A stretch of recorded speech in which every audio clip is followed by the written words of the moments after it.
Are the Eagles' issues more fixable than we think? It's not as doom and gloom as we think it is. Welcome to the Eagles Checkdown, the fastest under 10-minute Eagles podcast there is. Cover news, notes, opinions on your favorite football team, the Philadelphia Eagles, jointly on the Eagles Pinpoll Podcast Network and the STT Sports Network. Guys, I'm Phil Stiefel. Make sure you're following along on any platform you're watching, liking, following, subscribing, hitting all those buttons, and make sure you tune in daily live at 8 a.m., Monday through Friday on the STT Sports Network for Trending in the AM. That's where you bring your thoughts and opinions from this show to that show.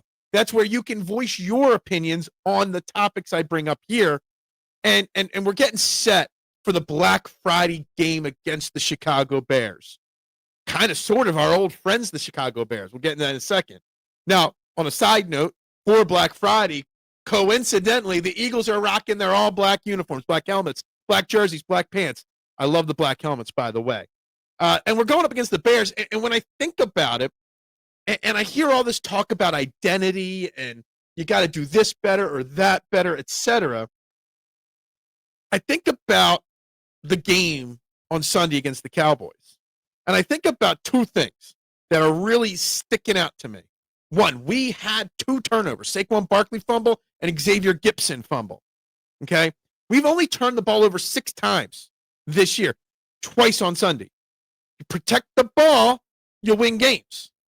Xavier Gipson shouldn't be out there. He's injured. He's got a shoulder injury, so he might not even get cut. He just might be done injury-wise, and that means Jahan Dotson probably will be returning punts. Maybe they elevate Britton Covey from the practice squad. Tank Bigsby, I guess Darius Cooper, those guys could do it as well, but it would be Dotson. Me, personally, I would be calling up Britton Covey.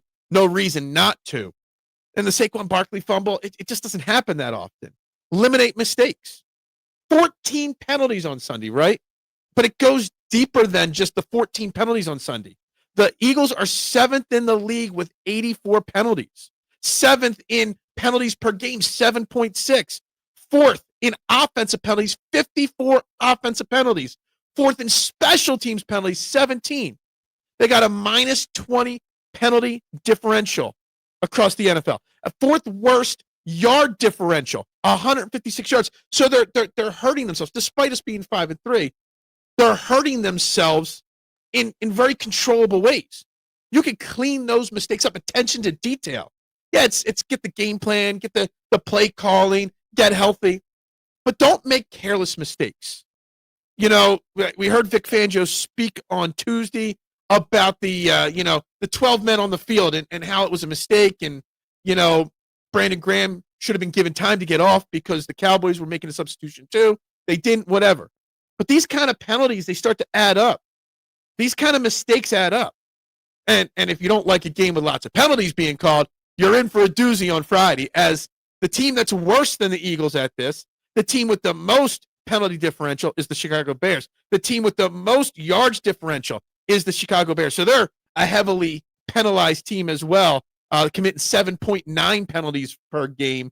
So the refs are going to have a hell of a job on Sunday or on Friday in the flag department, in the whistle department.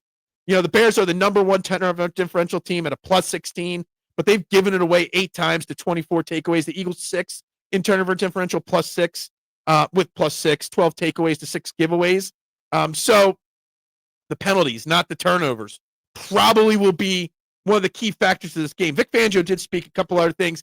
He said where Nick Sirianni doesn't give us much, Vic Fangio gives us all and says, yeah, he expects Reed Blankenship to play on Sunday. So that injury concern seems to be going away. He did say Drew Makuba will not be playing as well. He said Sidney Brown is going to be getting the start, filling in for Drew Makuba. And he said he's seen some good things the last couple practices from Sidney Brown. This, like Fred Johnson last week, this might be Sidney Brown's last chance to really earn a role, on any team going forward in the NFL.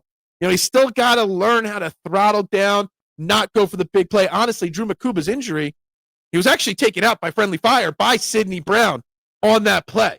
So that's that. He also talked about secondary. He said Cooper Dejean will stay outside. He'll slide inside at times. Michael Carter has been practicing as the 4th safety, will also be on the slot. You might get a little Keely Ringo. You might get Jacorian Bennett. I really wish a reporter would ask why is Shakorian Bennett in the doghouse and that guy just can't get on the field for any reason whatsoever.